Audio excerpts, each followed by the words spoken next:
currently live with that in the United States. And there has been a new study dealing with a new treatment for metastatic breast cancer that has apparently significantly improved the survival rate. A 28% risk reduction of death. And that's really something when we talk about this type of disease. We talked about it with Dr. Dennis Slamon, who is Director of Clinical Translational Research at UCLA's Johnson Comprehensive Cancer Center and the lead researcher on this study. And we also talked with a breast cancer patient, Jamil Rivers, and we caught up with them recently. Hello, Jamil, is it? I got it right. Dr. Slamon, did I get that right? You sure did. Jamil, I'll get to you in just a second here. Dr. Slamon, let's start talking about this survey that was done. What were you trying to find out, and what was the results? Well, it was a new research study where we were looking to treat women who had metastatic breast cancer. That's breast cancer that's traveled outside the breast and the regional lymph nodes and has gone to distant parts of the body, and that's what's known as stage 4 breast cancer. It's the most challenging stage of the disease. And we were trying to determine if we could come up with a treatment that was superior to the treatments that we are currently using that are approved treatments.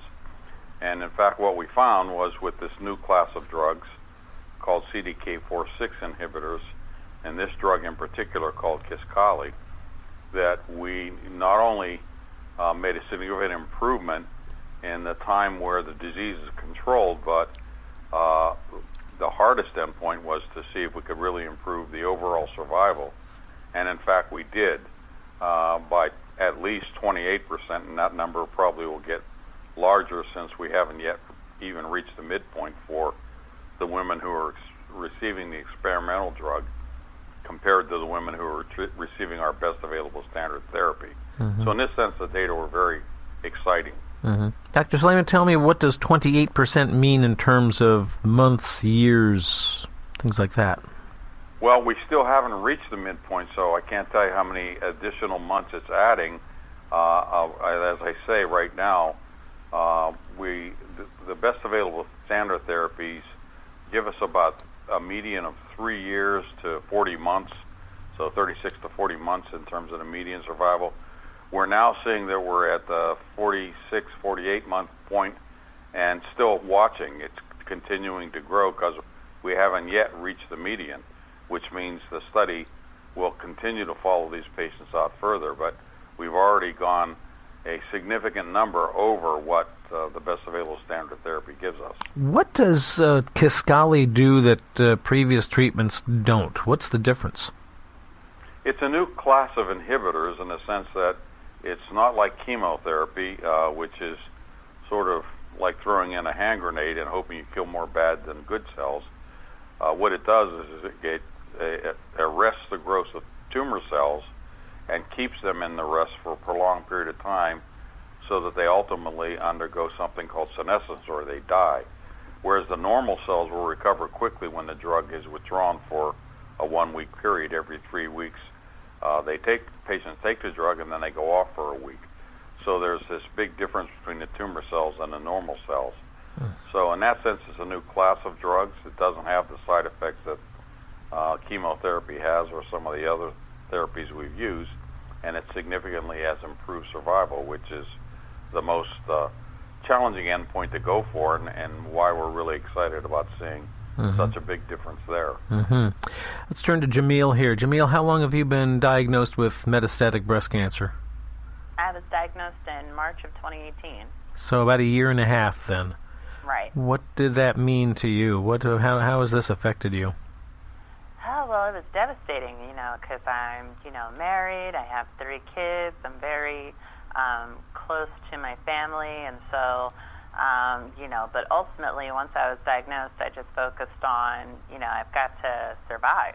And so that's why it's very encouraging to see, drugs developed like this, because it's focused on improving the survival for metastatic breast cancer patients that have kind of been ignored and isolated for a long time. Mm-hmm. Had you been diagnosed with, pardon the term, regular breast cancer before that, or was this this completely out of the blue? Right. So I was diagnosed from the start, or what they say de novo, metastatic de novo upfront breast cancer. So when I was diagnosed, it had already spread to other parts of my body. And I was only 39, so under the standard age, the recommended age for a mammogram.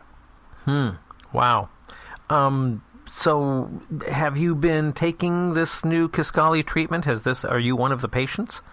Well, initially when I was diagnosed, since it had spread all over to my body, the initial treatment was chemotherapy, and then after a year of chemotherapy, I was then transitioned to a CDK4/6 inhibitor drug, where it's just an oral pill that I take every day. Mm-hmm. Okay. Dr. Slamon, is Jamil's story typical?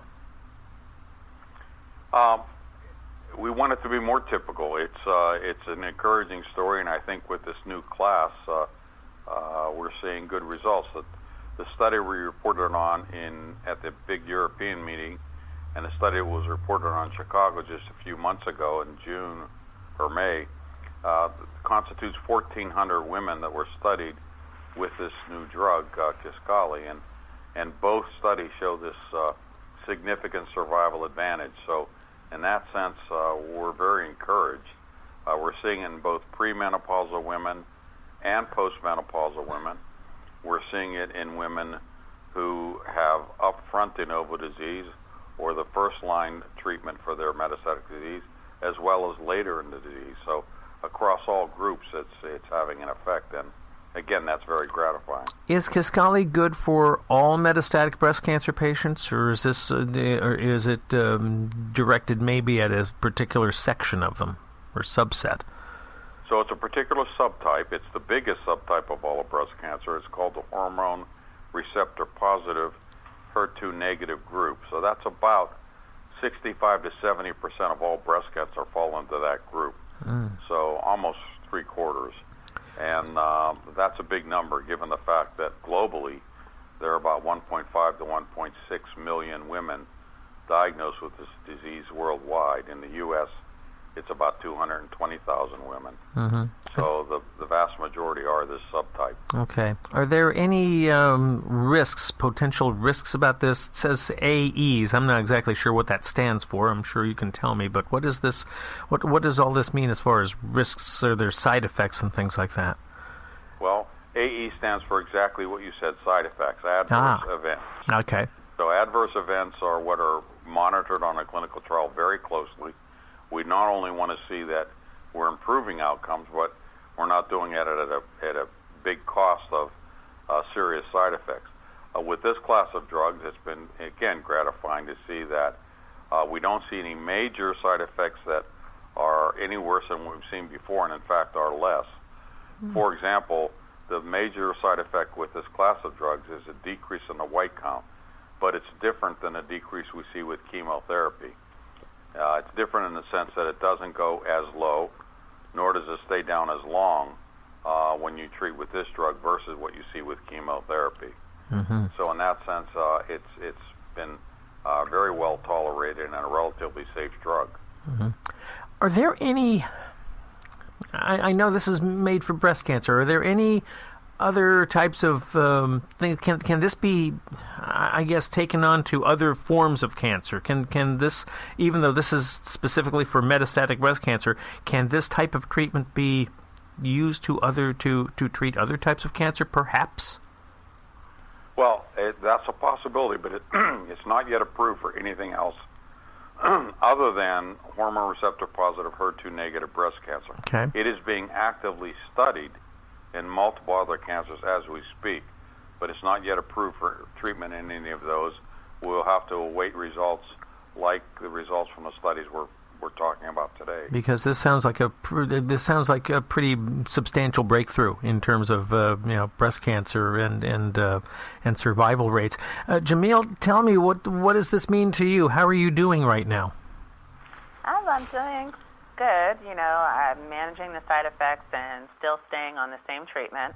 I started on the CDK4/6 inhibitor in January, and I get scans every 3 months, and the cancer tumors are still not visible on a scan.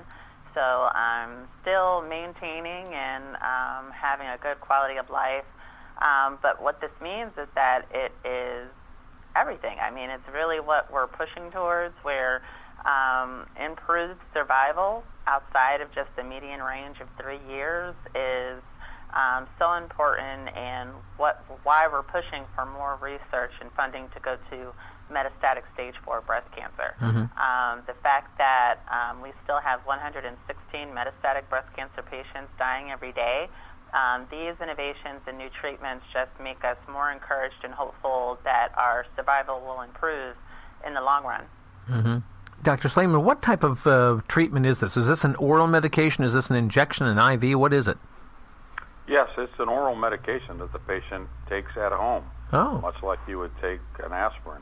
So it's a chemical compound that does its effects, as I said, on these two enzymes that are important in the cell cycle. But it's something that's very, in that sense, user-friendly for the patient. They don't have to go to a hospital or to a treatment center to take the drug. Is there anything we've missed in what we're talking about here that we need to get out to people? Right now, there's only 5 to 10% of funding going towards stage 4 breast cancer research, and we want to increase that number to at least 50%. And in order for folks to get more information, they can go to Tiscali.com, which is KISQALI.com. Tiscali.com. They're going to give me the hook here, I know, so I've got to let you go here. Folks, Jamil, thank you. Dr. Slamon, thank you. Best to you both. Thank you. Jamil Rivers is a metastatic breast cancer patient. We also talked with Dr. Dennis Slamon, Director of Clinical Translational Research of the Johnson Comprehensive Cancer Center at UCLA. And if you want to know more dealing with this survey and everything about this treatment, Tiscali.com. KISQALI. KISQALI. Tiscali.com.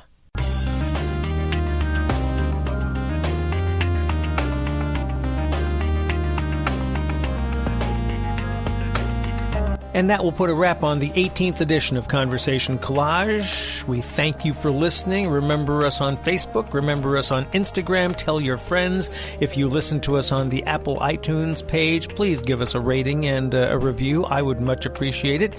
And come back with us later for another edition of Conversation Collage. Ken Joannesen here. Be good to yourself.